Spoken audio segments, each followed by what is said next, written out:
चलो, last topic हमारा था फोटो इलेक्ट्रिक इफेक्ट।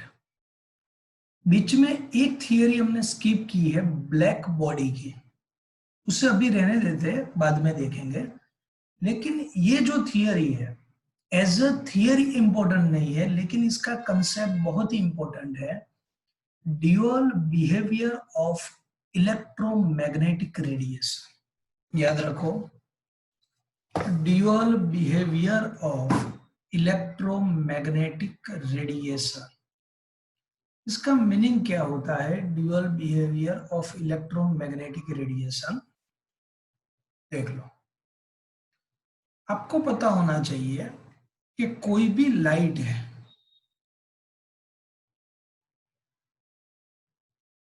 तो light have two nature, one is wave nature, another is particle nature. Therefore, light have dual nature। तो दो तीन point आपको याद रखने हैं। The particle nature of light pose a dilemma for scientists। Particle nature जो है वो चैलेंज था साइंटिस्ट के लिए। क्यों?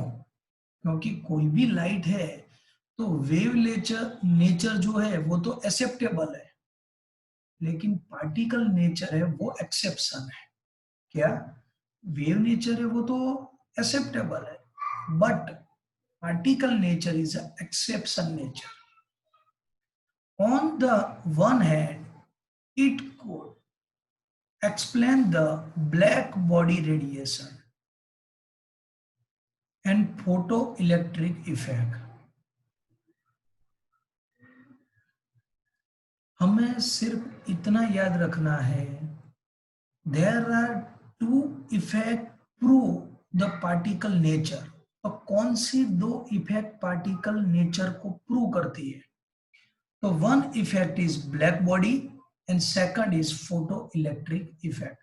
दोनों पार्टिकल नेचर को प्रूव करती है। ओके, दूसरा एक पॉइंट है कि वेव नेचर कैसे प्रूव होता है। तो दो थिंग ऐसी है, इंटरफियरेंस एंड डिफ्रैक्शन, दोनों 12th फिजिक्स में आएंगे। यहां तो सिर्फ नाम दिया गया है, उसके बारे में डिटेल कुछ नहीं है। आपको कोई पूछता है why the light is behave as a wave nature, तो उसका आंसर है interference and diffraction are two properties to prove the wave nature, but black body radiation and photoelectric effect is prove the particle nature। therefore हम ऐसा कह सकते हैं कि कोई भी इलेक्ट्रोमैग्नेटिक रेडिएशन है, कोई भी लाइट है, उसे पार्टिकल और वेव दोनों नेचर है, इसलिए इसे ड्यूअल नेचर बोला जाता है। बस ये थियरी भी कोई ऐसी इंपॉर्टेंट नहीं है, लेकिन एक ब्लैक बॉडी रेडिएशन और photo electric effect prove the particle nature and interference and diffraction prove the wave nature. इतना ही आपको याद रखना है। आपको ऐसा होता होगा कि कुछ थियरी में से कट हो रहा है, लेकिन कट करेंगे तो भी बहुत बड़ा चैप्टर है, बहुत बड़ा चैप्टर है। जैसे कि अभी तो कोविड-19 की वजह से स्कूल ओपन नहीं हुए, लेकिन जब स्कूल ओपन होती है, पता नहीं है कब होगी, लेकिन रूटीन मैं बताता हूँ। ये चैप्टर इतना बड़ा है कि इसमें से मिनिमम 20 थियरी इंपॉर्टेंट निकलेगी, और सब थियरी मिला लो तो 30 to 35 थियरी होगी। लेकिन जब आप एग्जाम में बैठते हैं, क्या पूछते हैं? एक थियरी और एक सम, क्योंकि एग्जाम जो होती है वो 6 या 7 चैप्टर की होती है और सिर्फ 50 मार्क्स का पेपर होता है। तो इतना आपको याद रखना है। जितना मैं बोलता हूं उतना करोगे तो स्कूल वाले एग्जाम लेंगे तो उसमें भी बेनिफिट होगा, और जो हमारी कॉम्पिटिटिव एग्जाम है उसमें भी कोई प्रॉब्लम नहीं रहेगा। उसके हिसाब से ही हम स्टडी करते हैं। और कल का लेक्चर आपको डेफिनेटली अटेम्प्ट करना है। कल जो JEE नीट का लेक्चर है 3:30 को, उस टाइम मैं आपको ये जो JEE नीट की ऑनलाइन एग्जाम है, वो ऑनलाइन एग्जाम हम लेंगे चैप्टर 1 की। सिर्फ एग्जाम नहीं लेंगे, पहले एक डेमो एग्जाम का इंट्रोडक्शन भी मैं करूंगा। तो पूरी जो ऑनलाइन सिस्टम है वो मैं बताऊंगा, लेकिन सिर्फ JEE और नीट करते हैं उन स्टूडेंट के लिए है। इसलिए कल 3:30 को जो लेक्चर वो डेफिनेटली आपको अटेम्प्ट करना है, याद रखना। बहुत इंटरेस्टिंग लेक्चर रहेगा आपके लिए। चलो, प्रॉब्लम 2.9 तक हो गया है। उसके बाद है evidence for the quantize electron energy level और एमिशन एंड एब्सॉर्प्शन स्पेक्ट्रा। ये भी मैं आपको बताता हूं, यहां कौन सी थियरी हमें करनी है। देखो, ये स्क्रीनशॉट भी मैं आपको भेजूंगा। ये और ये नहीं करनी है, लेकिन ये करनी है हमें। लाइन स्पेक्ट्रम ऑफ हाइड्रोजन करनी है, क्योंकि ये इंपॉर्टेंट भी नहीं है और इसमें ऐसा कुछ कोई कंसेप्ट भी नहीं है, लेकिन सभी concept line spectrum of hydrogen में है। तो वो हम देखेंगे। ये पेज भी मैं आपको भेजूंगा, जिससे आपको पता चले कि कितना हमें करना है।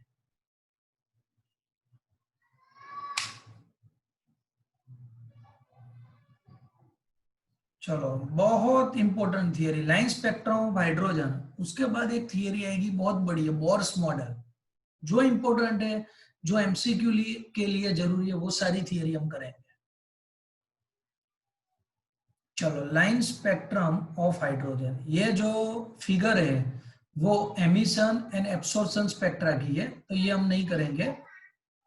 लेकिन लाइन स्पेक्ट्रम ऑफ हाइड्रोजन के बारे में हम डेफिनेटली देखेंगे। देख लो, व्हेन एन, देखो यहाँ क्या होता है। आपने बहुत पुरानी ट्यूबलाइट देखी होगी। अभी तो क्या है, CFL, LED सब आ गए, लेकिन बहुत पुरानी ट्यूबलाइट किसने देखी है? बहुत पुरानी ट्यूबलाइट में क्या होता था, उसकी थिकनेस ज्यादा ज्यादा थी, और उस ट्यूबलाइट को हम फोड़ते थे तो उसमें से गैस निकलता था। डिफरेंट गैस और डिफरेंट लाइट अभी भी, जैसे कि साइन बोर्ड होते हैं, कोई भी शॉप है उसके साइन बोर्ड होते हैं, तो डिफरेंट कलर के होते हैं। कोई pink, red, yellow, green, blue होते हैं। तो उसमें वैसे डिफरेंट गैस होते हैं। तो वैसा ही एक एक्सपेरिमेंट यहाँ है, देख लो। When an electric discharge is passed through gaseous hydrogen, the H2 molecules dissociate and the energetically excited hydrogen atoms produce and emit electromagnetic radiation of discrete frequency. इसका मीनिंग क्या है? चलो, यहाँ पहले समझते हैं। सपोज हाइड्रोजन गैस है। Hydrogen gas को क्या करते हैं, जैसी आपने ट्यूबलाइट देखी है वैसी एक जो ग्लास की ट्यूब है उसमें हाइड्रोजन गैस को रखते हैं। जब हाइड्रोजन गैस में से इलेक्ट्रिक डिस्चार्ज पास होता है तब क्या होता है, हाइड्रोजन गैस में से H और H, हाइड्रोजन गैस में से H और H डिसोसिएशन होते हैं। डिसोसिएशन होना मीन्स बॉन्ड ब्रेक होना, और जो एटम है वो एटम सेपरेट होना। उसके बाद क्या होगा, देखो मैं यहां बताता हूं आपको। दो लेवल है हमारे पास।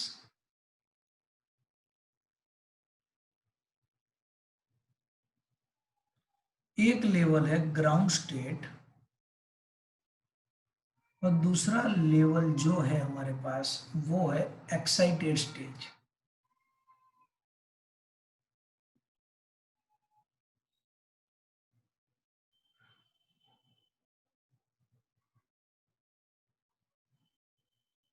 चलो यहां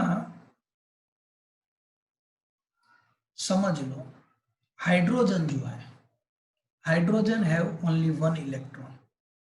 जब हाइड्रोजन गैस में से इलेक्ट्रिक डिस्चार्ज पास होता है तब hydrogen dissociate into two atom. कौन से दो एटम? H और H में डिसोसिएशन होता है।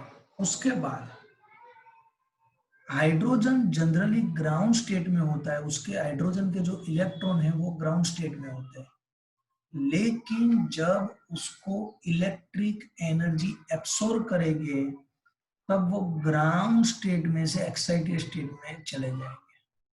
समझ लो, हाइड्रोजन के जो भी इलेक्ट्रॉन है वो ग्राउंड स्टेट में है, और जब वो एनर्जी को एब्सॉर्ब करेंगे तब एनर्जी एब्सॉर्ब होने की वजह से ग्राउंड में से एक्साइटेड स्टेट में चले जाएंगे। लेकिन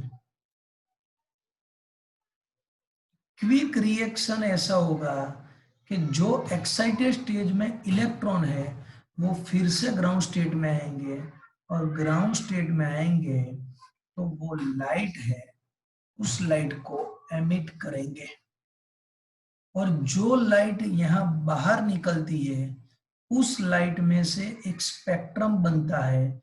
उस स्पेक्ट्रम में डिफरेंट लाइनें होती है, ऐसी ऐसी लाइनें होती है, इसलिए इस स्पेक्ट्रा को बोला जाता है लाइन स्पेक्ट्रम ऑफ हाइड्रोजन।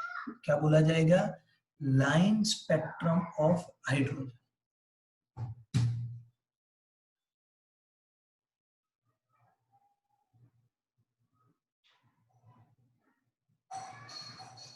चलो कमेंट है देख लेते हैं। What are this state? Ground state और एक्साइटेड स्टेट का मीनिंग क्या है? हाइड्रोजन की इलेक्ट्रॉनिक कॉन्फ़िगरेशन क्या है? 1s1। हाइड्रोजन है only one electron and one electron in orbit 1। In orbit 1 one electron है हाइड्रोजन। बट जब ऐसा नहीं है कि हाइड्रोजन के पास ओनली वन ऑर्बिट है, ऑर्बिट तो बहुत सारी होती है। सभी एटम के पास ऑर्बिट तो कितनी हो सकती है? ऑर्बिट मीन्स ऐसा नहीं है कि कोई भी एटम के सराउंडिंग राउंड कर दी है। Orbit means level of energy. जैसे आप थिंकिंग करते हो कि भाई मेरा लेवल ये नहीं, मेरा लेवल ये होना चाहिए, तो लेवल तो सबका है, लेकिन उस लेवल को हम अचीव कर पाए ऐसी हमें हार्ड वर्किंग करनी है। तो यहां भी ये है कि हाइड्रोजन का इलेक्ट्रॉन n इक्वल टू 1 यानी 1 नंबर की ऑर्बिट में है, बट जब इलेक्ट्रॉन एनर्जी को एब्सॉर्ब करता है तब उसकी एनर्जी इंक्रीज होकर वो n इक्वल टू 1 में से n इक्वल टू 2, 3, 4, 5 जितनी एनर्जी मिलती है उस हिसाब से वो एक्साइटेड स्टेज में जाता है। Ground state means normal electronic configuration ns1। Excited stage means वो उसका इलेक्ट्रॉन 2 नंबर की ऑर्बिट में हो सकता है, 3 में हो सकता है, 4 में हो सकता है, कहीं पर भी हो सकता है। और एक्साइटेड स्टेज जो होता है उसमें इलेक्ट्रॉन उसमें से फिर से ग्राउंड स्टेट में आएगा, तब वो एनर्जी को रिमूव करेगा, एमिट करेगा। जब वो एनर्जी एमिट करता है तो कोई भी एनर्जी है वो लाइट के फॉर्म में एमिट होगी, और वो जो लाइट है उसमें से एक स्पेक्ट्रम बनता है, और उस स्पेक्ट्रम में ऐसी लाइनें दिखती है। Therefore this spectrum known as a line spectrum. Okay, चलो पता चल गया जो क्वेश्चन पूछा गया था मुझे। आपके लिए ये बहुत अच्छा चांस है। पहले क्या होता था पता है? रूटीन में हम 11 पढ़ाते थे ना, तो उसमें स्कूल का प्रेशर, आपकी एग्जाम का प्रेशर, लेकिन पहली बार आपके लिए एक ऐसा चांस है कि केमिस्ट्री के कंसेप्ट आपको समझने हैं, आपको रटने नहीं है। लेकिन पहले क्या होता था कि स्कूल की एग्जाम का टेंशन के लिए कुछ समझ में नहीं आया तो रट लिया, लिख लिया, एग्जाम में मार्क भी मिल गए, लेकिन फिर भी कंसेप्ट क्लियर नहीं होता। बोलो वर्षिल, पता चल गया?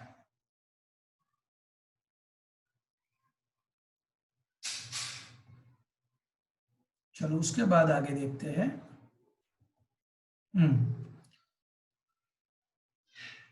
बामर सो, ये जो स्पेलिंग है, इस स्पेलिंग को बाल्मर नहीं बोलेंगे, हम बामर बोलेंगे।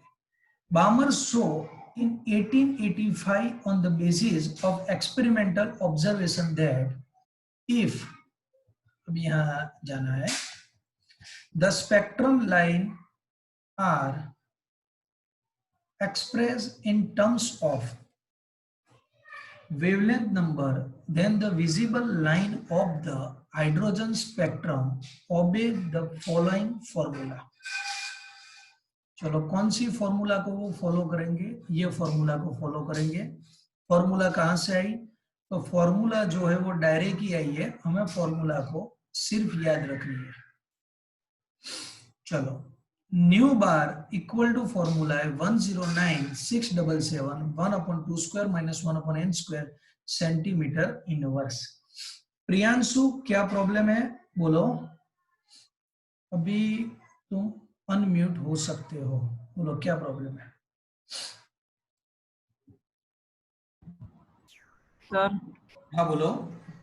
सर वो हाइड्रोजन स्पेक्ट्रम की हम बात कर रहे हैं, तो वो अकेला हाइड्रोजन एटम के लिए बना है वो लाइन स्पेक्ट्रम? Yes yes. दूसरे कोई एलिमेंट पे नहीं दूसरे में होगा, मैं बाद में बताता हूँ कि दूसरे में रिसर्च करते हो तो क्या होता है, पहले ये थियरी कंप्लीट हो जाए, बराबर है? Okay sir. चलो देखो, हाइड्रोजन स्पेक्ट्रम में बामर ने ऐसा बोला कि जो वेव नंबर है न्यू बार, उसकी formula 109,677 1/2 square minus 1/n square centimetre inverse. n is integer equal to greater than 3, greater than 2 means यहां 2 है तो n की वैल्यू 3, 4, 5 कुछ भी हो सकती है।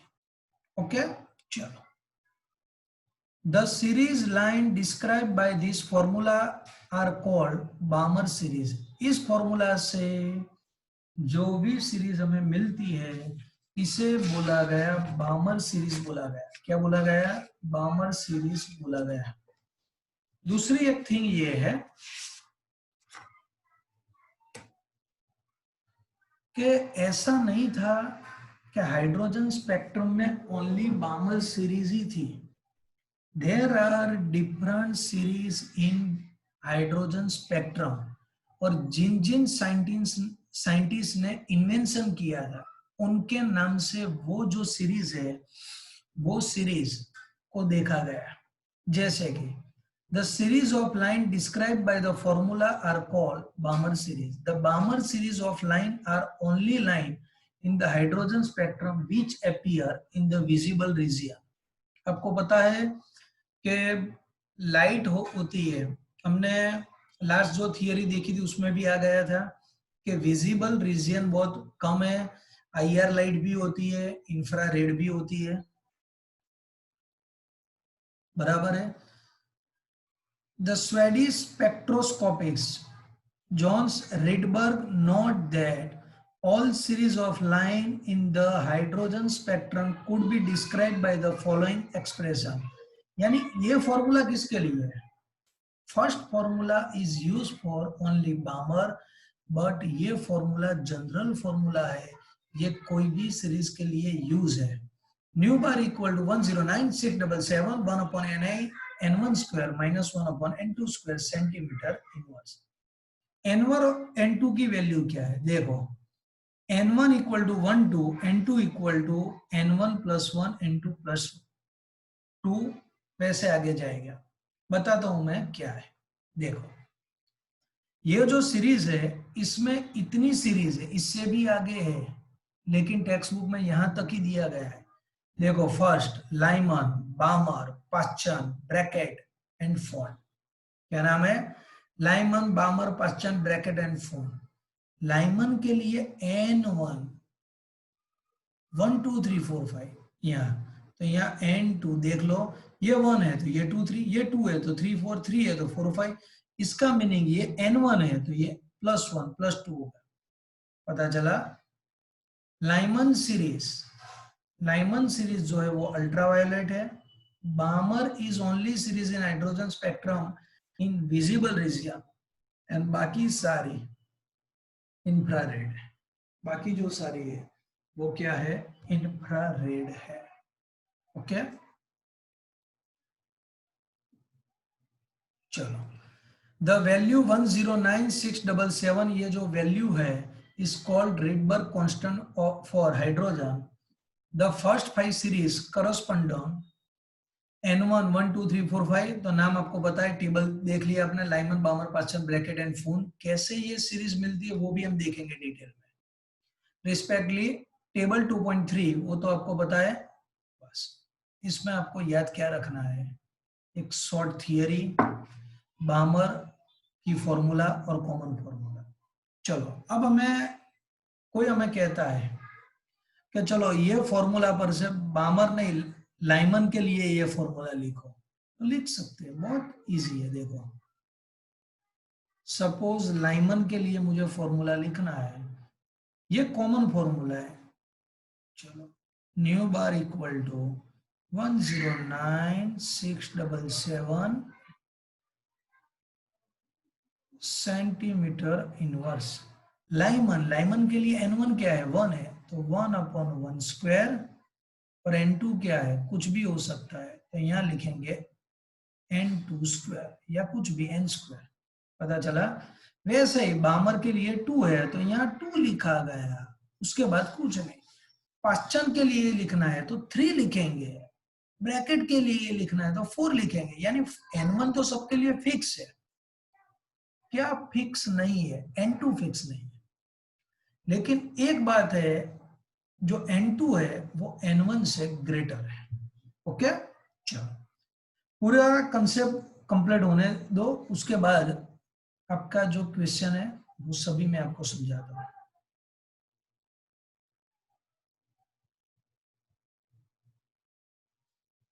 और ये इंपॉर्टेंट थियरी है।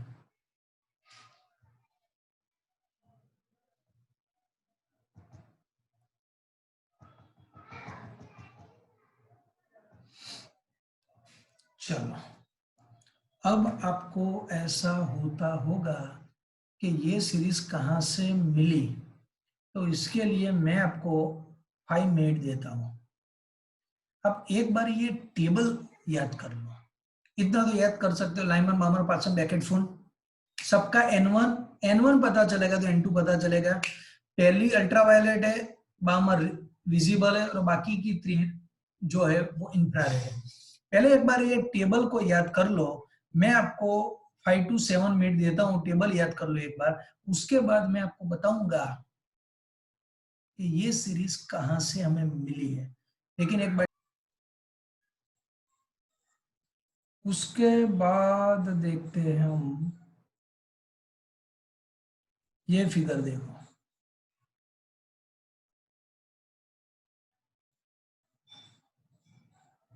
देखो इस फिगर में ऐसा क्या है, ध्यान रखो।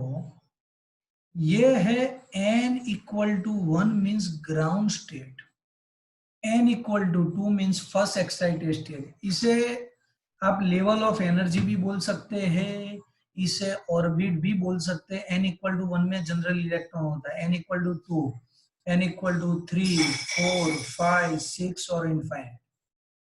क्या होगा जब हाइड्रोजन को इलेक्ट्रिक डिस्चार्ज करते हैं? ध्यान रखो, जब हाइड्रोजन को इलेक्ट्रिक डिस्चार्ज करेंगे, जो इलेक्ट्रॉन है वो ग्राउंड स्टेट में से एक्साइटेड स्टेट में चले जाएंगे, लेकिन डिफरेंट एक्साइटेड स्टेज है। देख लो 2 3 4 5 कहीं पे भी चले जाएंगे, लेकिन उसके बाद एक्साइटेड स्टेज में से ग्राउंड स्टेज में आएंगे, एक्साइटेड स्टेट में से ग्राउंड स्टेट में आएंगे। कैसे, देख लो। Suppose ground excited stage n equal to 2 में से 1 में आते हैं, 3 to 1, 4 to 1, 5 to 1, 6 to 1, कोई भी एक्साइटेड स्टेट में से 1 में आएंगे। कहाँ आएंगे? 1 में आएंगे। तो जितनी एनर्जी का डिफरेंस है उतनी, जितनी एनर्जी का डिफरेंस है उतनी लाइट जनरेट होगी। लेकिन कौन सी लाइट जनरेट होगी? Ultraviolet. तो उससे एक सीरीज बनेगी जिसे लाइमन सीरीज बोलते हैं, जैसे कि ये सीरीज एक। वैसे ही जो इलेक्ट्रॉन है वो कोई भी एक्साइटेड स्टेज में से, कोई भी एक्साइटेड स्टेट में से जब 2 में आते हैं, कोई भी में से एक दूसरी लाइन जनरेट होगी, सीरीज जनरेट होगी, उसमें भी लाइन होगी। तो उससे कौन सी सीरीज मिलेगी? बामर सीरीज मिलेगी। वैसे ही कोई भी एक्साइटेड स्टेट में से 3 में आएंगे तो कौन सी सीरीज मिलेगी? पास्चन मिलेगी। 4 में आएंगे तो ब्रैकेट मिलेगी, और 5 में आएंगे तो फुंड सीरीज मिलेगी। तो वैसे ये सीरीज बनती है। हमें ऐसा लगता है कि कैसे ये सीरीज जनरेट होगी। तो फिर से एक बार समझ लो, जब इलेक्ट्रिक डिस्चार्ज हाइड्रोजन को मिलता है, हाइड्रोजन के इलेक्ट्रॉन ग्राउंड स्टेट में से एक्साइटेड स्टेट में चले जाएंगे। डिफरेंट एक्साइटेड स्टेट, कोई भी एक्साइटेड स्टेट में से जब ग्राउंड स्टेट में यानी n इक्वल टू 1 में आएंगे तो वो जो फ्रीक्वेंसी ऑफ लाइट है उसे लाइमन बोलेंगे। 2 में आएंगे तो बामर बोलेंगे, 3 में आएंगे तो पास्चन, 4 में आएंगे तो ब्रैकेट, और 5th में आएंगे तो फोन्ड बोलेंगे। इससे टोटल 5 सीरीज मिलती है, डिफरेंट 5 सीरीज, और इन एवरी सीरीज में डिफरेंट लाइन मिल सकती है। देख लो, ये लाइन, ये लाइन, ये लाइन, सभी लाइन की फ्रीक्वेंसी डिफरेंट है, लेकिन this is the group of one ultraviolet frequency known as the Lyman series. इसलिए इस स्पेक्ट्रम को लाइन स्पेक्ट्रा बोलते हैं। और पता चल गया कैसे ये डिफरेंट सीरीज जनरेट होती है। चलो,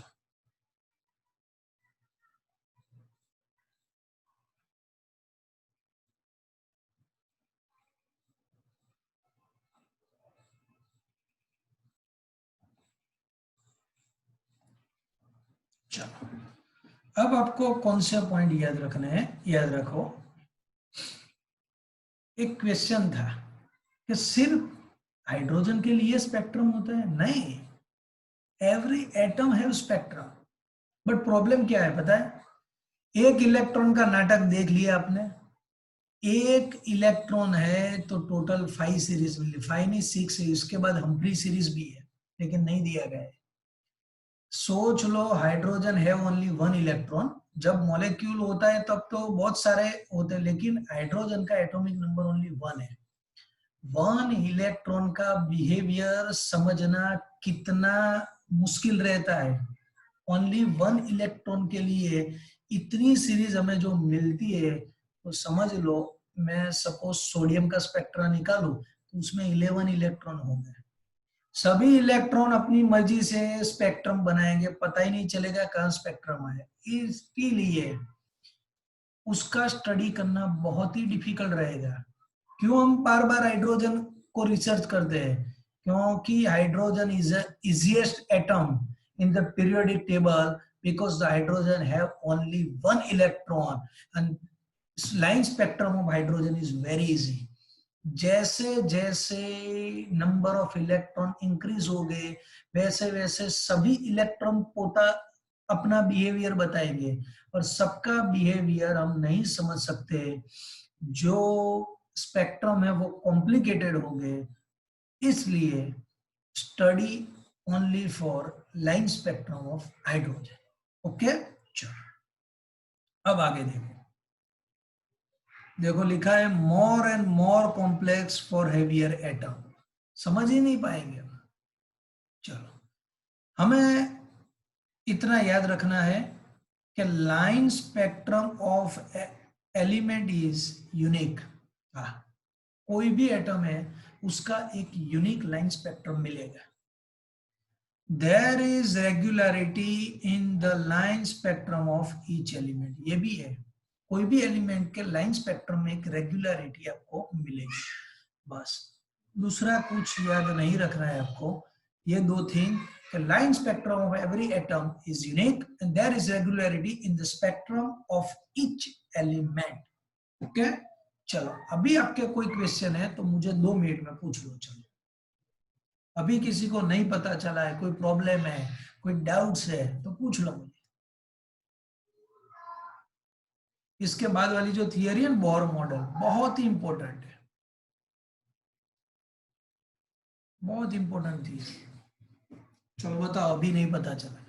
हाइड्रोजन स्पेक्ट्रम आपको थियरी आती है एग्जाम में, तो आपको क्या करना है पता है, एक टेबल पहले ड्रॉ कर लेना और ये ग्राफ ड्रॉ करना, उसके बाद लिखना।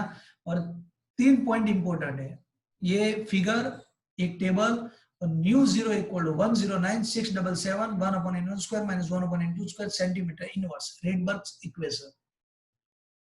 बोलो कोई प्रॉब्लम है? पूरी तरह 100% सेटिस्फेक्शन हो गया है आपको इस थियरी से, तो चैट में यस लिख लो। चलो,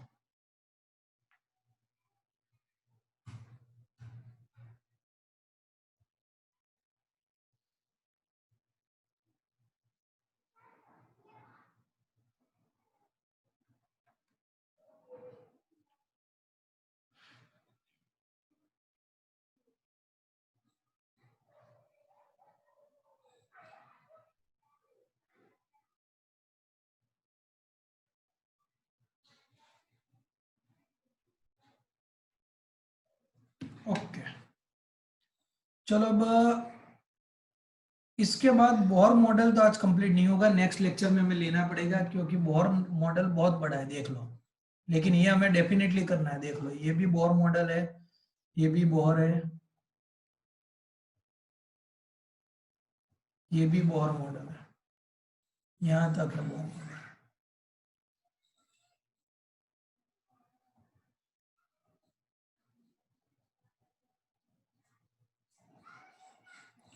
लेकिन आज हम जो एक्सरसाइज में 2 सम आपको दिए गए थे वो कंप्लीट कर दिए या नहीं कर दिए आपने, वो बोलो मुझे।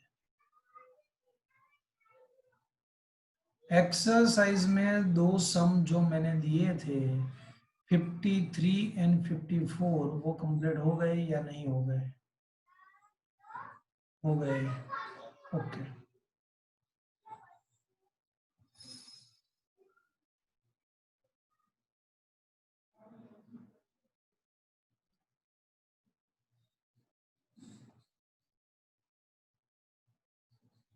ओके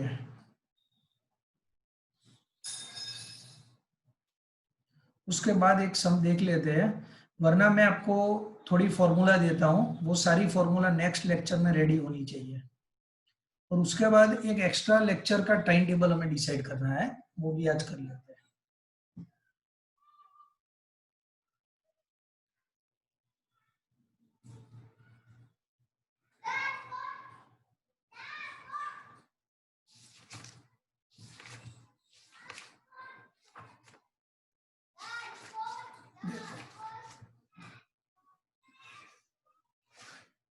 2.54 तक हो गया था, उसके बाद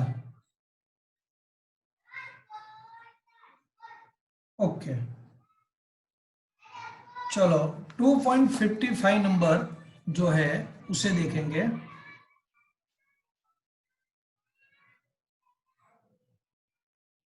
देखो, emission transition in the Paschen series and the orbit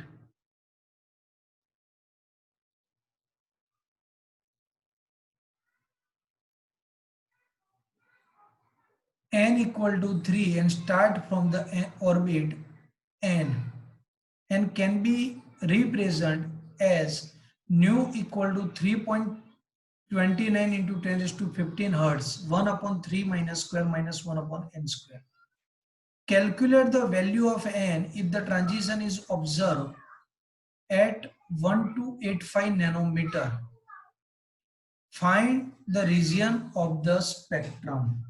कोई बात नहीं, देखते हैं हम। 2.55 नंबर का सम है।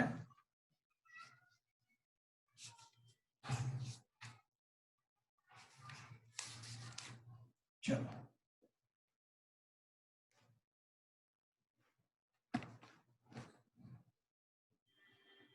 देख लो, एक फॉर्मूला यहाँ यूज होगी, वो कौन सी यूज होगी वो मैं बताता हूं आपको, लेकिन इसे हम कैलकुलेट कर सकते हैं।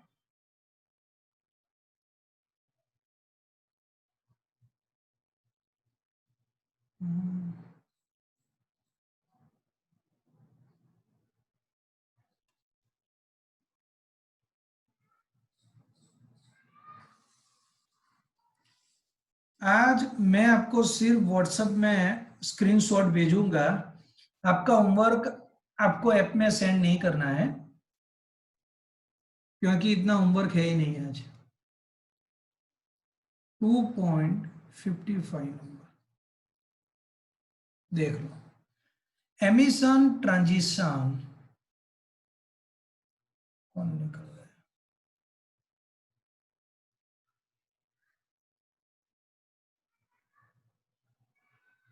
चलो, emission transition in the Paschen series and at orbit n equal to 3। चलो n equal to 3 वो तो आपको पता है। लाइमन के लिए n equal to 1 है, बराबर है लाइमन।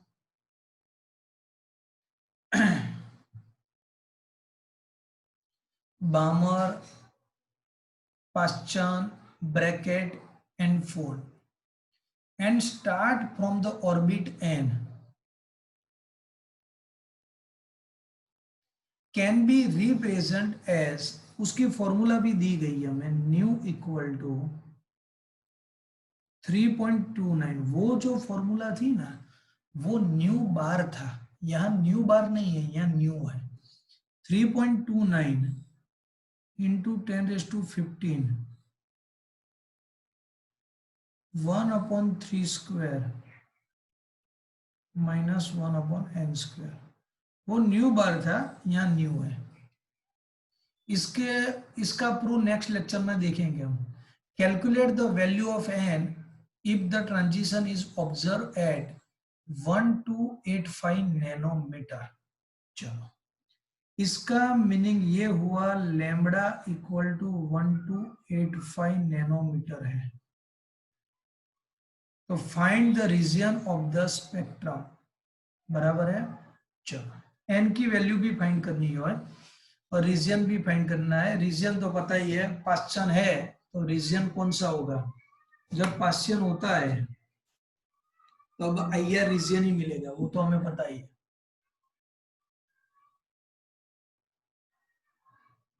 तो देखो, पहले न्यू इक्वल टू क्या लिखेंगे? c/λ।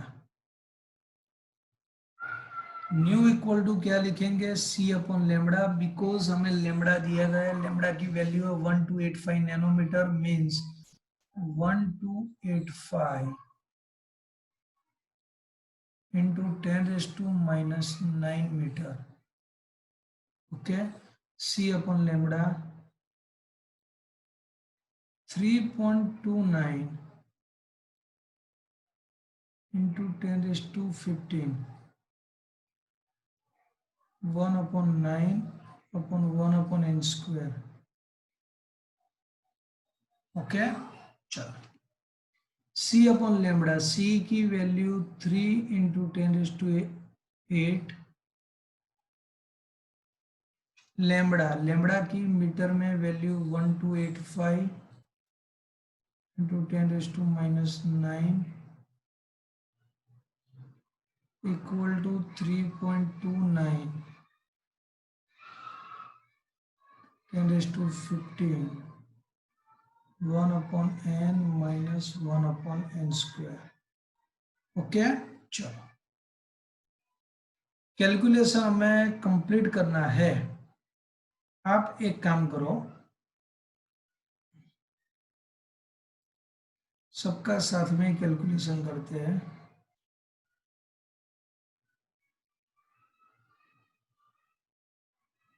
इसको ऐसे लिखूंगा 125, 3 डेसिमल लेफ्ट साइड जाएंगे हम, तो यहाँ 10⁻⁻6 हो जाएगा इंटू 3.29 इंटू 10⁻15, तो यहाँ मिलेगा 1/9 -1/n²। चलो मुझे बताओ 3/1.285 और 3.29 इसका कैलकुलेशन कितना होगा। यहाँ तो 10⁻1 ही मिलेगा, 15/6 9 -1 मिलेगा। चलो 3/1.285 एंड 3.29 कितना आंसर मिलेगा बताओ fast.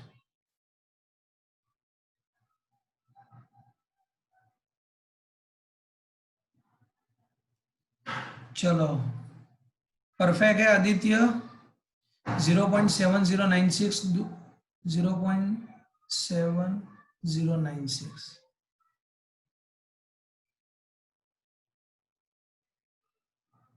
Equal to 1/9 -n²।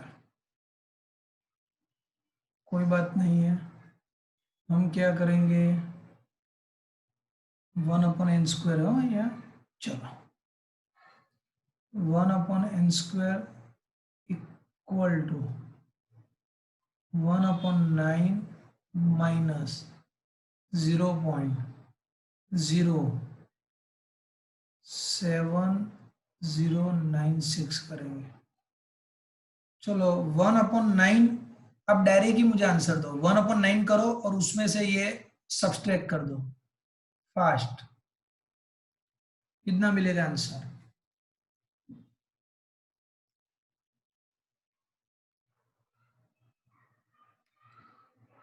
Fast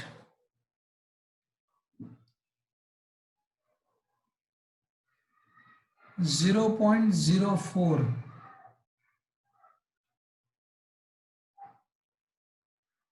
then n² equal to 0.04 inverse होगा, n² equal to 25, then n equal to 5। n की जो वैल्यू है वो हमें 5 मिलेगी। दूसरा एक इम्पोर्टेंट पॉइंट ये है कि इसका रीजन कौन सा होगा। तो आपको पता है कौन सी सीरीज है, लाइमैन बामर पास्चन, पास्चन है तो ये इंफ्रारेड रीजन में ही मिलेगी। ओके, और n इक्वल टू 5 आंसर हमें मिलेगा। और इसमें फॉर्मूला भी दिया गया है, फॉर्मूला भी हमें याद नहीं रखना है, देख लो आप 3.29 इंटू 10⁻15 1/3² माइनस 1/n², फॉर्मूला भी दिया गया है। तो आज जो हमने थियरी देखी उस पर से एक ही सम हम कैलकुलेट कर सकते हैं, लेकिन नेक्स्ट लेक्चर हमारा थोड़ा डिफरेंट एंड डिफिकल्ट होगा, क्योंकि उसमें डिस्कशन करेंगे हम बोर मॉडल की। ओके